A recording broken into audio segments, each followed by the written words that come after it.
Betsy Bagoo and her friend Sue were so very bored they had nothing to do.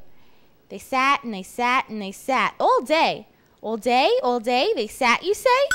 They sat and did not play. They could not play, for the sky was blue. Poor Betsy Bagoo and her friend Sue suck and sighed, so sad and so blue, until their mother said, "What's the matter with you?" So she opened the door, and out they flew. Betsy and Sue decided to run. They decided to run to look for fun. They ran until the running was done. Betsy and Sue had found the sun. After their search of hours and hours, Betsy and Sue came to a garden of flowers. They jumped right in. They could not wait. The need for picking was just too great. Pink flowers and blue flowers, and yellow ones too. There were plenty of flowers for Betsy and Sue. They picked and they picked all day and all night until they discovered a small little fright. He was fuzzy and green and appeared to have woozled. They were scared at first, or were they bamboozled?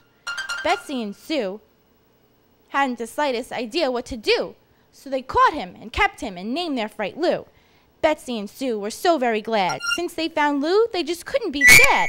That fuzzy green fright was the best thing they had.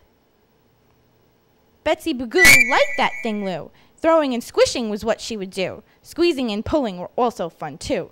The playing was wild for Betsy Bagoo. Sue was not pleased by this horrid display. She snuck up slowly and took Lou away. Little green frights need a different sort of play. Sue gave Lou her special frightly care, hugging and cuddling that green fuzzy hair. Giving back Lou just couldn't be fair. How will these girls ever learn to share?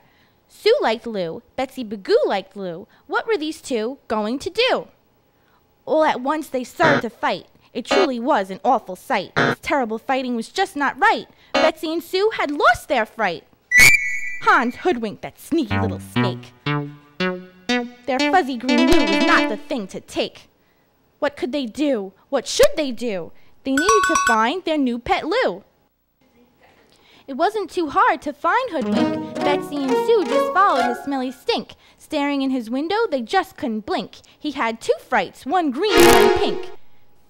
They knocked on the door and were let right in. Stealing an extra fright was just a sin. He told the girls a sad, sad tale, how little Lou disappeared without a trail, and how the fuzzy pink fright would wail and wail. Betsy and Sue understood. He missed his fright, that Mr. Hood. They asked him if he would let them visit, if they could. The girls were away for days and nights. They made lots of friends, Hoodwink and those frights. So tired and sleepy, they turned out the lights and dreamed fuzzy dreams and saw starry sights.